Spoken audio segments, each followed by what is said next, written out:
Welcome back, Thin Blue Light Audits. Again, retired deputy chief exposing corruption at the highest levels, failed accountability.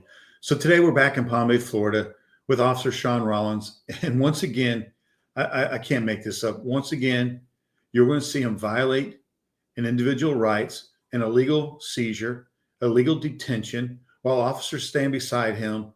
And yes, again, no accountability. Today's video, this is for the citizens of Palm Bay.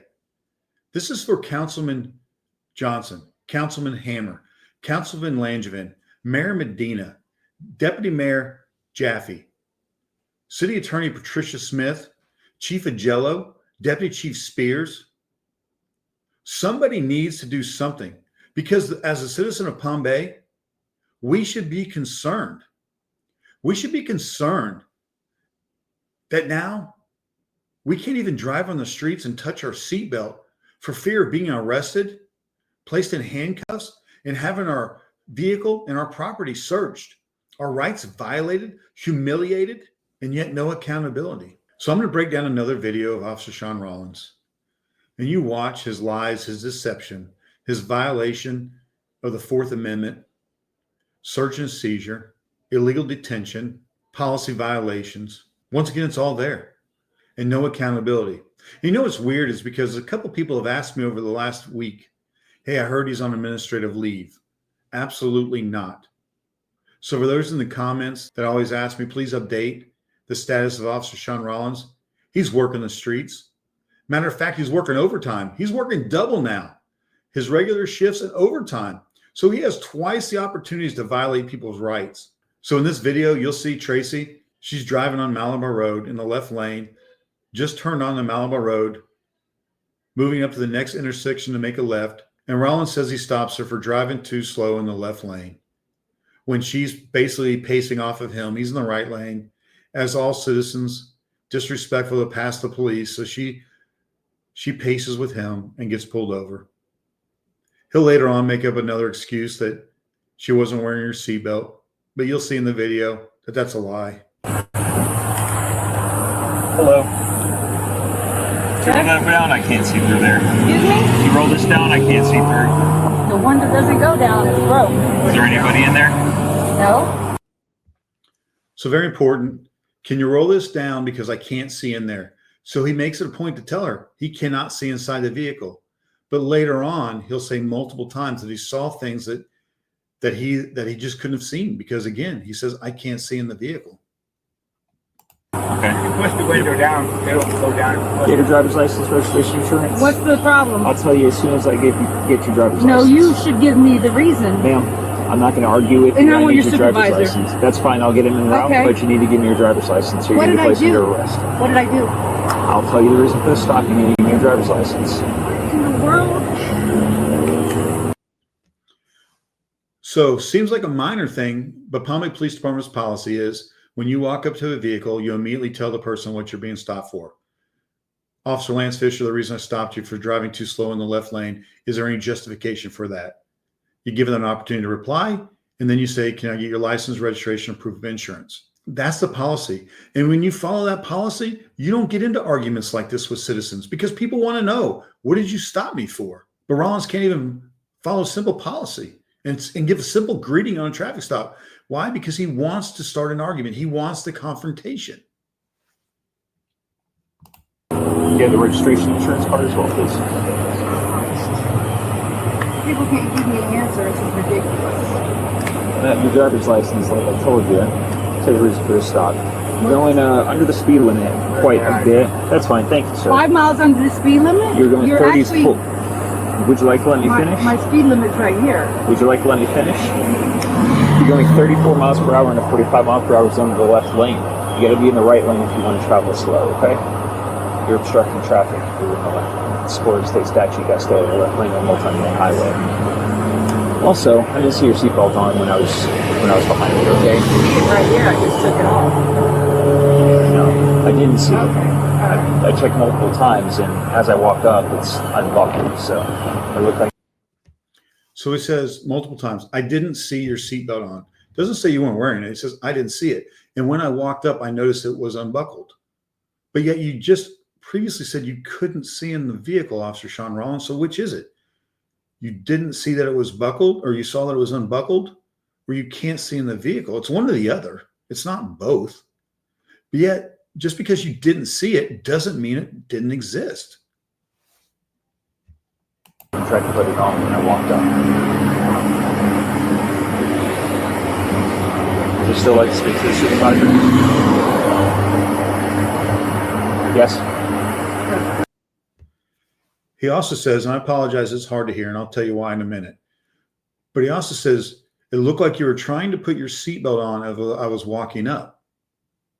So he agrees right off the bat, and this is very important later on, that she's trying to put her seatbelt on from what he says. She says I was taking it off. He says trying to put it on. But either way, they both agree that she's messing with the seatbelt.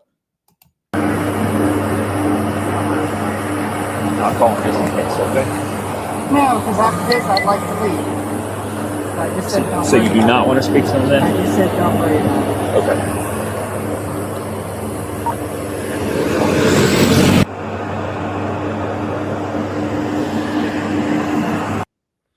So there's a little bit I cut out, edited. She's trying to find her insurance. But what's important to hear is she immediately asks for a supervisor. He then talks around the supervisor because she says, I just want to get out of here. I want this detention to last any longer than possible. So she declines the supervisor. He talks her out of it.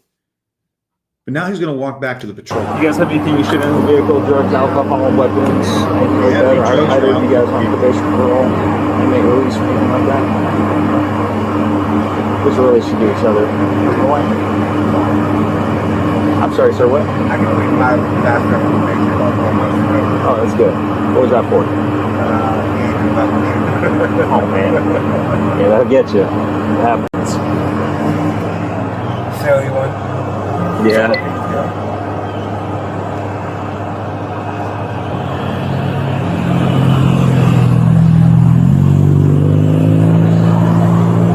You keep looking for it, I'll be back in a bit, okay?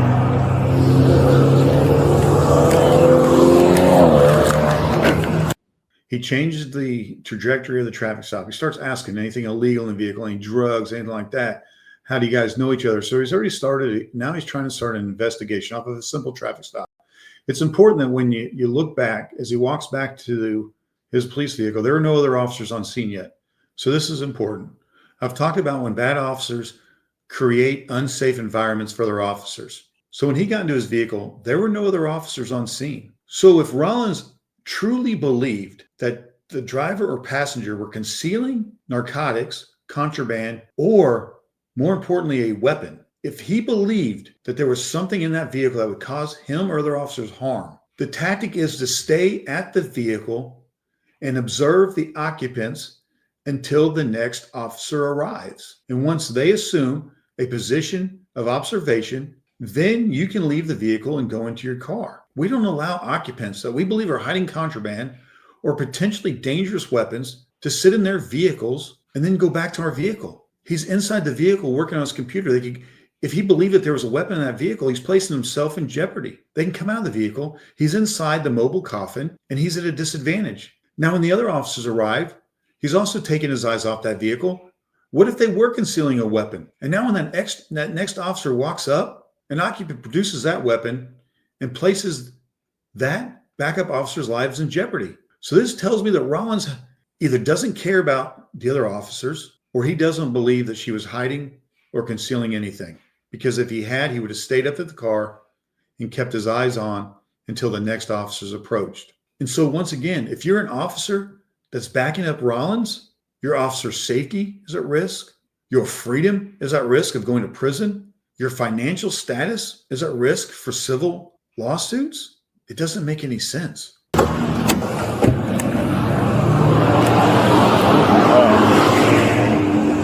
Out and talk to him for a second, see if anything's in the car. The insists is not. She got super defensive. Eye contact, stopped for a seatbelt, and right in the left lane under the.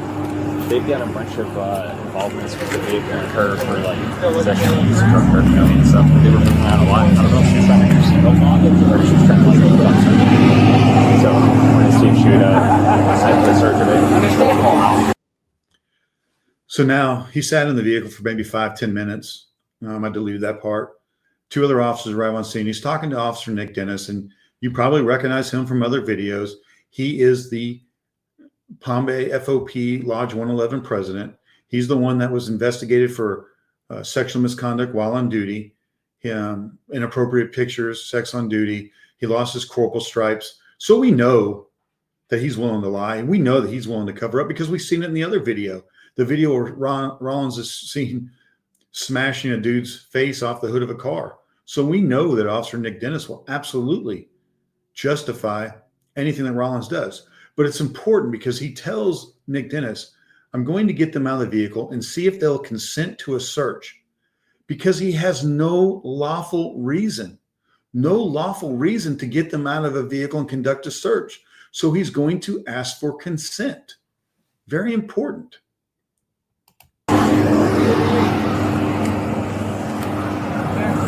You step out and talk with the insurance? You can keep looking for it.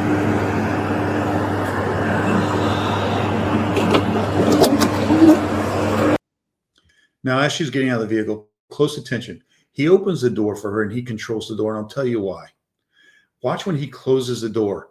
He closes it, but he doesn't close it all the way. He does just a simple click. And we do this because when we have a canine officer that's going to be en route, or we think we're going to call a canine officer, they've asked us to leave the door cracked so that their dog can get a better sniff of the inside of the vehicle. So watch closely as he closes the door.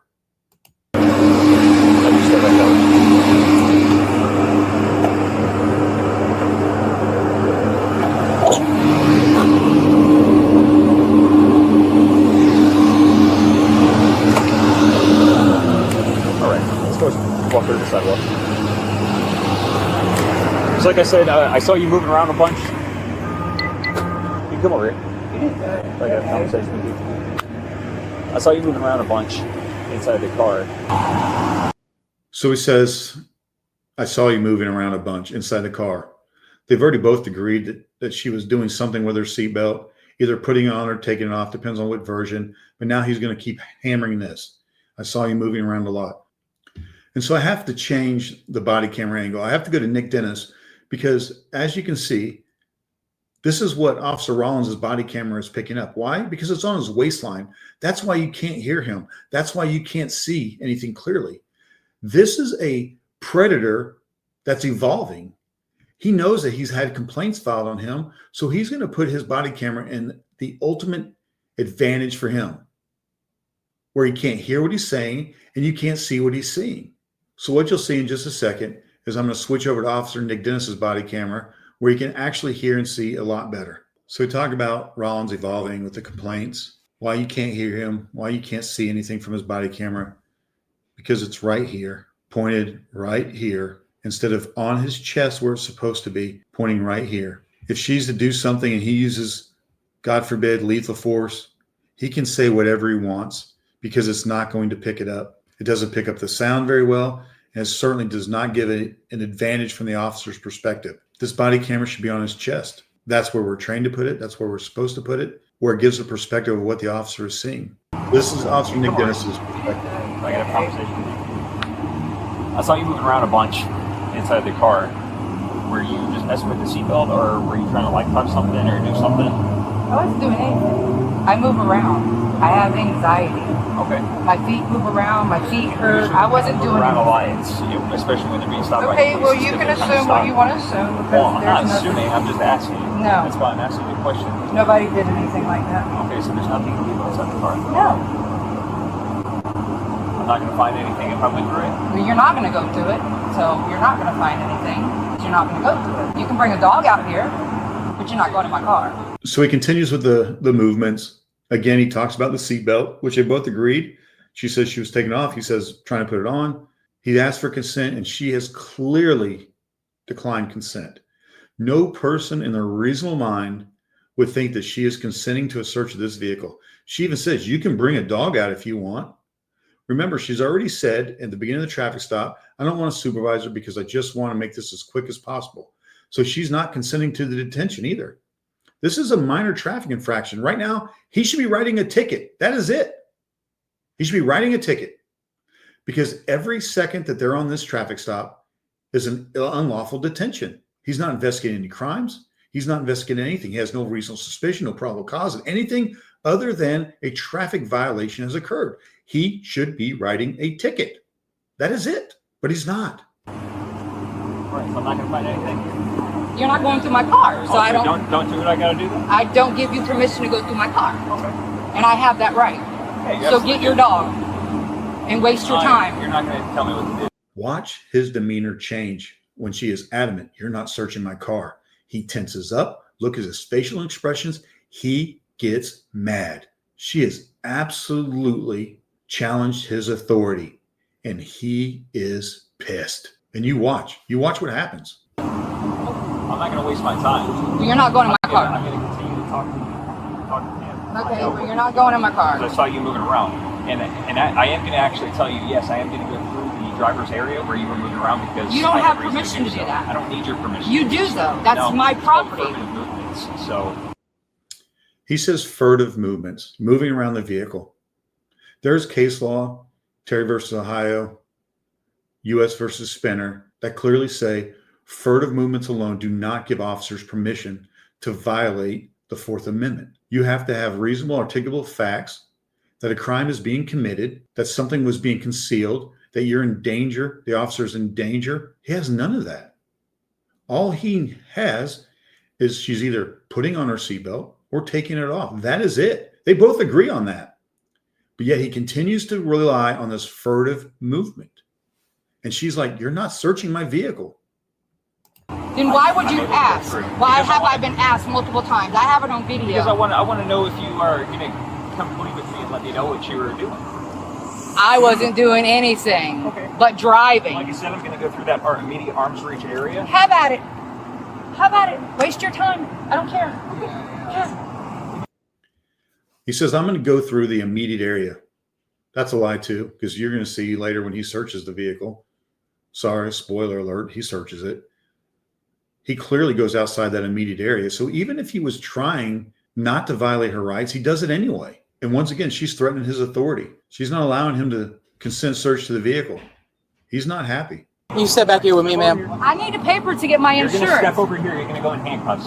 That's the last time I'm going to tell you to fucking do something. Chris, you understand me? don't curse at me. No, I'm going to fucking tell you what to do. Okay, now I'm going to record you for now you're cursing going to go at in me. handcuffs because you're starting to get aggressive. okay. And we're not going to deal with this shit. Hey Siri, turn on my camera. You can keep it Hey here. Siri, Look, stop recording. you can record it. I'm issue the entire time. And we've been We're also recording. So here's Rollins, his authority challenged. She's trying to comply. She's trying to go get the insurance information that he's been asking for at the beginning of the traffic stop. And now when she says, I want to record, now she's going in handcuffs. And Officer Nick Dennis takes her phone. I don't make this up, because she wants to record. He becomes irate, cursing her out, all because she wouldn't consent to a search of her vehicle. And he's adamant he's going to violate her rights and search that vehicle anyway. Okay. Meeting with you. Here you go.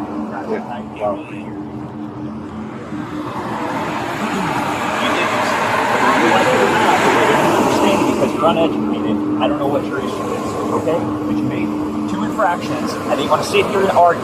I'm telling you what I'm going to do. I'm not asking you. Do you understand that?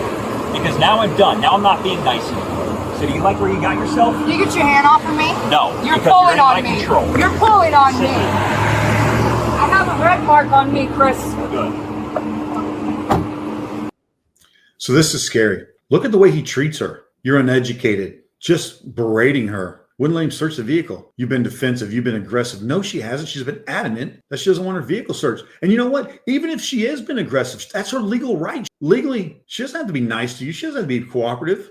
But you as an officer have policies and laws you must adhere to. And look at the grip he had on her arm. And she says, you left a red mark. And he says, good. Officer Rollins is out of control. Somebody has to do something. Will Chief Augello or Chief Spears, will somebody step up? Will a state attorney, will Schreiner step up? Somebody, FDLE, anybody investigate this guy?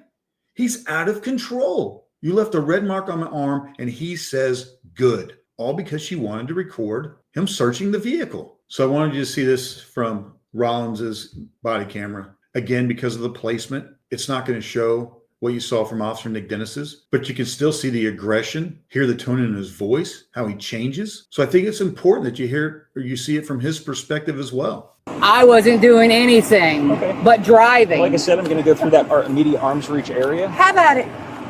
Have at it. Waste your time. I don't care. Okay. You step back here. Step over here. I need a paper to get my You're insurance. going to step over here. You're going to go in handcuffs.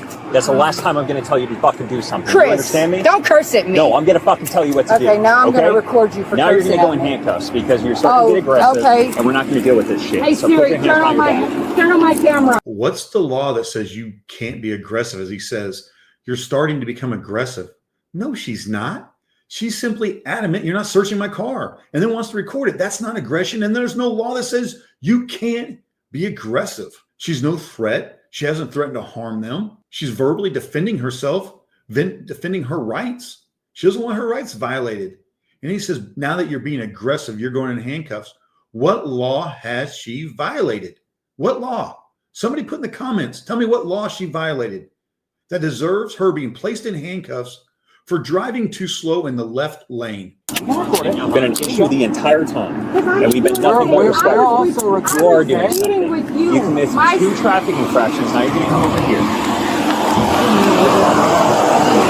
You did do something. Whether you like it or not, or whether you understand it because you're uneducated, I don't know what your issue is, okay? But you made 2 infractions, and you want to sit here and argue. I'm telling you what I'm going to do. I'm not asking you. Do you understand that?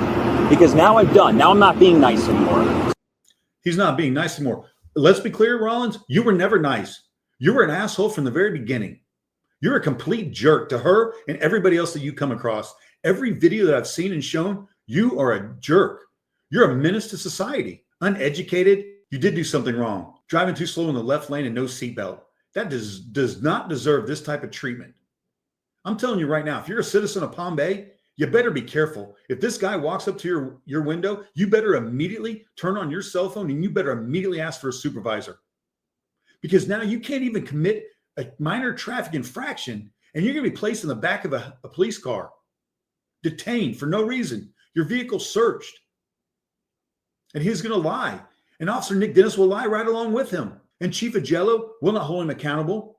The city manager will not hold anybody accountable. He's simply going to promote Deputy Chief Spears for his silence to chief, because you know what? They cannot afford an outside chief. They cannot afford somebody to come in and review these tapes. They have to have Deputy Chief Spears. They have to have his wife as an FBI agent protecting them because they can't afford not to. They cannot afford an outside chief. So do you like where you got yourself? You get your hand off of me? No, because you're in my control. You're pulling on Sit me. down.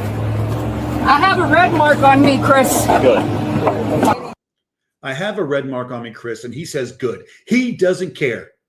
He is not protecting and serving. It doesn't matter what Mario Augello says at the podium. It doesn't matter what he says. This officer does not care. All because she was driving too slow in the left lane, a bullshit reason to pull her over. This is not what we should expect from our police department. This is not anything that we should expect from law enforcement.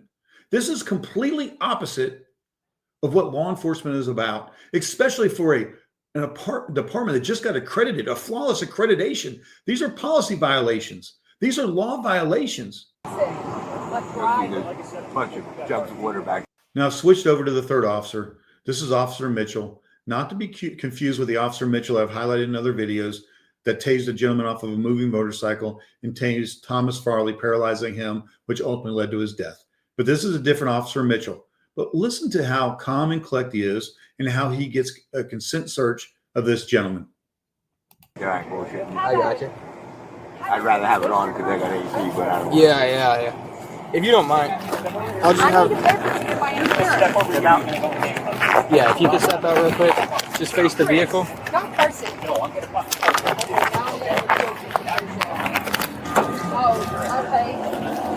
Just keep your hands on. Turn on my camera. Hey Siri, start recording. So here's the problem. When I talk about officers that violate policy, that violate the law, and they place other officers in jeopardy, people are like, why are you attacking the officers? I'm not attacking the officers. Right here, I'm protecting Officer Mitchell. He goes to do a consent search with this gentleman. While he's doing his consent search, the other 2 officers are dealing with Tracy. They can't help Officer Mitchell out because of their actions, their violations of policy. They place Officer Mitchell in an officer safety issue situation. Because when we search citizens or prisoners, it's a 2-person system. One of these officers should be standing next to him while he's searching this gentleman. And they can't, because they've caused such a problem. They've escalated the other situation. Mitchell is on his own. If this guy turns around and attacks Officer Mitchell, or God forbid has a weapon, Mitchell's on his own. It's a one-on-one instead of a two-on-one that it's supposed to be. So when we kick in doors and we rush into houses by ourselves, we put other officers in danger. So Chief Augello wants to talk about safety and how he cares about his officers. Then why do you allow one officer to continually place other officers in situations where they're unsafe? So now Rollins, he's placed Tracy in the back of the vehicle. Officer Mitchell has just done a consent search on this gentleman. He's already searched him, has nothing. Now Rollins is going to go up, ask him some questions, and then also try to get consent. Chris, is there anything illegal inside the car? I saw everybody Not that moving I'm aware around. of. Okay. What we were doing, Can she you was putting just her let me know seatbelt where, on. what was she moving around and trying to hide? Put her seatbelt on. Okay. What was she trying to do? Put her seatbelt on. So here we go. This is a third person that has said her movements were the seatbelt, not furtive, not concealing anything, no weapons, no anything in the vehicle, the seatbelt. So Rollins knows for a fact by his own observations, by Tracy's statements, and now the passenger statements, that she was either trying to put on or take off the seatbelt. That is all. So I'm telling the truth. Mind if I patch you down real quick? Yes. Can I? Okay, I'm going to pull everything out of your pocket. Still good with this? So now Rollins is going to do consent on this passenger. Now this is quite different than from when Mitchell asked consent. When Mitchell asked for consent, it was one-on-one. The other two officers were standing away. Now he's surrounded by three officers. He can't give consent. He is in a situation intimidated by three officers. He's just watched the driver get placed in handcuffs and thrown in the back of the car. So he must know that if he does not give consent to Officer Rollins, he too will be placed in handcuffs. This is an unlawful consent and an unlawful search. There's overwhelming police presence, a hostile environment, and Rollins is still pissed. Yet Rollins will ask for consent because he doesn't trust Officer Mitchell. Rollins doesn't trust anybody but himself. So he doesn't trust that Officer Mitchell did a good search. He wants to do it himself. So this is Officer Nick Dennis's wristband, Jesus First. I just find it ironic, whether you're religious or you're not, that this man can wear this wristband. Again, he was the subject of inappropriate sexual activities while on duty, inappropriate pictures to a coworker, not his wife. And now he's going to stand here and allow Rollins to violate law and policy while he's wearing a bracelet that says Jesus First. This makes no sense to me. It's ironic. It's hypocritical. Take it off. It doesn't make any sense. You can say whatever you want, but your actions are what matter. Now Rollins is searching the vehicle, the front seat. So now he's going to search her purse. And I don't know if there's a lot more humiliating to a female than having her purse searched. A lot of personal items inside there. But Rollins doesn't care.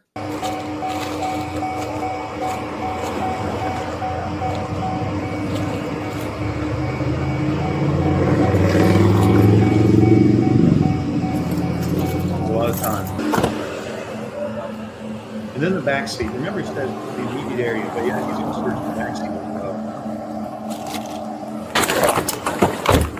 Is all you're worried about is just a little roach? And so he's completed the search. Now he goes back to his police car where Tracy's been sitting. And he's going to turn his body camera around to face her. And you'll hear some of the conversations. I wasn't worried about anything. That's ridiculous.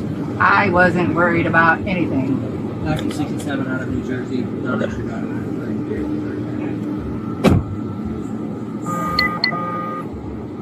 So you're going to receive the 2 citations, okay? Yeah, whatever. If I take you out of handcuffs, are you going to calm down? I didn't do anything. Okay, that's not what I asked you. I wasn't belligerent. Okay. I wasn't moving around. All I You said were moving is you around. couldn't. I'm going to record this because you don't have a right to check my car unless I don't know if she could be any more calm. If I take you out of handcuffs, are you going to calm down? If she calms down any further, she probably won't have a pulse. Once again, this is Rollins trying to articulate a situation that doesn't exist. I give you permission. Ma'am, when you're making... I wasn't doing anything. That's your assumption. You were, because he Okay. just confirmed All right. that you were. All right. Because I have anxiety. My legs shake all the damn time. And when you do that, it gives us reason. I can search that immediate reach area. Okay. Did you? By Officer Rollins' standards, if you have anxiety, your vehicle will get searched. So every time that a cop makes you nervous, you're pulled over. Because look, even as a retired deputy chief, I got nervous when I was working. I certainly get nervous now if I get pulled over, but we get nervous. And now, because you're nervous, anxiety, you get your vehicle searched, thrown in handcuffs, placed in the back of a police car. You find anything? No. And Exactly. you know what? Exactly. Like he just Can you please stated, let all me you out got. so I can go home? No, because No, I can't go home. no, you're detained right now on a traffic stop. Okay, so hurry up and do what you got to do. Stop talking to me. Okay. What a lovely bag. I need to get me one of these. Yeah, they're pretty good. Yeah, it looks like she was probably just trying to put the seatbelt on. So he even admits to Officer Nick Dennis, yep, it looks like she was trying to put her seatbelt on. Well, it shouldn't be a surprise, Mr. Rollins. You said it, she said it, the passenger said it. Everybody has said that that's what she was doing, either putting it on or taking it off. Yet you searched her vehicle anyway. You didn't find anything, and now you want to concede once again, oh, must have been touching the seatbelt. You were. He just said you were. He just confirmed it. I can see. I've got eyes. Who confirmed what? Whatever he is to you. So he even admits, Rollins even admits that he knew it. I have eyes. I can see it, except with your windows up because I can't see through your window. He confirmed that you were messing with your seatbelt. Yet I violated your rights anyway and searched the vehicle anyway. Because he's a lot more reasonable than you. Inappropriate. You ever saw her before? No. I never met her. Never been. You never met her? She's been like this since the minute I walked up. Because I was going the same speed limit you were going. I was going ahead of you. The point is we're not the cops you dealt with before, so we shouldn't be treated as if we were. You know? No, Nick Dennis. This is what's unfortunate. This is why police officers get the hate they get. Because of officers like you. We're not the officers you dealt with before. But you know what? The next officer that has to deal with Tracy or somebody like her, that you and Officer Rollins has violated their rights, they're going to get this kind of treatment or worse. You guys earn the hate. And then you want to sit here while she's in handcuffs and admonish her, try to belittle her and say this is her fault? No, Nick Dennis. When people say police officers earn the hate, this is what they're talking about. Officers like you, when you were a supervisor before you tarnished your badge, she can treat you however she wants. There is no law against that. But then to sit here and say it's unfortunate, you haven't met us before, don't treat us like you did the last officers. But she's going to treat every single Palm Bay police officer worse than she was treated today. She has lost faith in the system. She's lost faith in the Palm Bay Police Department. She's lost faith in the leadership. She's lost faith in city council. She's lost faith in Matthew Morton, the city manager. She's lost faith in Patricia Smith, the city attorney, because no one should be treated like this. And just to put this on the table, this is July 27th. It was in June that he violated the rights of Tamara Hatcher. It was in June that he stopped and braked another individual, which I haven't put that video out. And this is July. So if somebody had done their job, this should have never have happened.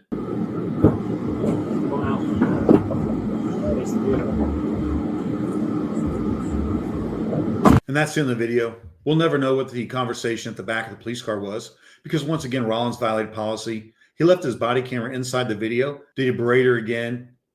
Did he make more threats?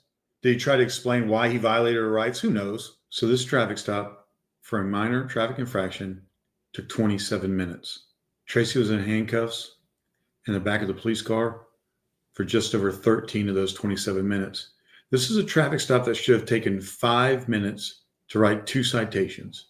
This is a clear violation of her Fourth Amendment rights to be protected against unreasonable search and seizure. So courts after courts have agreed that in order for an officer to conduct a search for furtive movements, they must have probable cause that a crime is occurring, that reasonable suspicion a person is armed or dangerous or hiding contraband. Rollins had neither of these. Furtive movements alone are not a reason to search a vehicle. Let's look at Terry versus Ohio. Terry versus Ohio, and this is a simple Google search. You can read the case if you want to get more thorough. Supreme Court ruling in Terry versus Ohio, 1986, clarified that furtive movements alone does not allow officers to search a person. The court emphasized that police officers must have reasonable suspicion that a person is involved in a crime before conducting a stop and frisk. reasonable suspicion that a person is involved in a crime. A traffic infraction is not a crime. Driving too slow in the left lane is not a crime. This means that an officer must have specific and articulable facts that a person could be armed and dangerous. The court's decision was based on the balance between the police needs to investigate crime and the protection of individuals' constitutional rights. This is a civil rights violation. This is a violation of her Fourth Amendment right, protection against unreasonable search and seizures. So let's pull up U.S. versus Spinner. So once again, this is an appellate court case. The U.S. Court of Appeals for the District of Columbia. The court emphasized that mere nervousness and furtive movements do not constitute sufficient evidence to justify a search for weapons. The ruling underscores the importance of specific, articulable facts in establishing reasonable suspicion, as seen in the case United States versus Spinner. So these are just two cases, but there are many more. You can Google them. The courts do not allow citizens to be nervous and then they're placed in handcuffs and their vehicle searched against their consent. It just doesn't allow it. So we know, we've seen other videos where Rollins works things backwards, right? He wants to search the vehicle, ask for consent. When it's denied, then he makes it this whole furtive movement thing. We heard him on video even tell the officers, oh, I'm going to see if I can get consent. He even sets the door up to be searched by a canine, but he never calls one. And remember, at the beginning of the traffic stop, Tracy recanted her request for a supervisor because she said, I don't want to be on this stop any longer than necessary. And so like a majority of the cases that we've seen with Officer Rollins, charges are dismissed. So Tracy went to court 2 different days for this, took time off of work, went through the mental aggravation, the harassment. And yet last week, when it came time for her to stand in front of a judge and get her day in court, so Rollins didn't even show up. And I'll tell you why. I feel certain that word got out that I'd spoken to a local attorney that was going to meet me and represent Tracy during this court case. I was going to get on the stand where we were going to enter into evidence Officer Rollins' history. His history from Columbia, South Carolina, where there's paperwork saying he was terminated for 8 use of force incidents that were not policy compliant, violations of the vehicle pursuit policy, violations of courtesy, violations of physical and psychological abuse of persons and prisoners. And then we were going to submit the civil case against him for alleged police brutality from Councilwoman Robin Hughes from Mascot Police Department, where he worked just prior. And then we were going to submit his applications and show that even in his applications, he's untruthful. Then we were going to highlight Tamara Hatcher's incident. And I was going to break that down and show how in a police report he says the door was slammed in his face when it's clearly not shown. And we were going to walk through that case and break down all the inconsistencies between his reports. And then we were going to show this video in its entirety of how he treats the citizens of Palm Bay, how his statements are inconsistent. I can't see through the window. Then I saw through the window. I saw multiple times. I didn't see you had your seatbelt on. You're being aggressive. And then show how he grabs her and she says, you left a mark, and he says, good. And my guess is Officer Rollins wanted none of this entered into the record, because once it's entered, it's there forever. And defense attorneys can tear him up, where he can be impeached and placed on a Brady list and effectively no longer being an officer, all over a left lane violation. Remember, I did 25 years in law enforcement, and this is the thin blue line. Officers would rather go on a call for service with a bad cop, with a rogue cop, than they would rather go to a call for service with an officer that turned in a bad cop. That's just the facts. They would rather go to a call with a bad cop than go on a call with somebody who did the right thing and turned in that cop, that turned in an officer for violating people's rights, for violating department policy. Even when departments like Palm Bay have a duty to intervene policy, they're required by policy to report Officer Rollins. This goes against the very nature of law enforcement. This is the thin blue lie at its finest. Officers would rather ignore Officer Rollins' actions and not report him than be labeled as a rat or a snitch. Once again, thank you for tuning in to Thin Blue Lie Audits, where as a retired deputy chief, FBI National Academy graduate, I continue to expose the top leadership for their failed accountability. And remember, this is a failure of leadership. This is a failure of Chief Augello, Chief Spears, Commander Ribnicki, Commander LaTulip, Commander Mike Roberts, Commander Shapansky. This is a failure of leadership of City Manager Matthew Morton, Palm Bay City Attorney Patricia Smith, City Councilman Kenny Johnson, Mike Hammer, Chandler Langevin, Deputy Mayor Jaffe, and Mayor Robin Medina. This is a failure on all of them. because any one of them can protect their citizens. If you care about your Palm Bay police officers, if you care about the Palm Bay Police Department, protect the agency of many from one, because we know the Palm Bay Police Department command staff will not.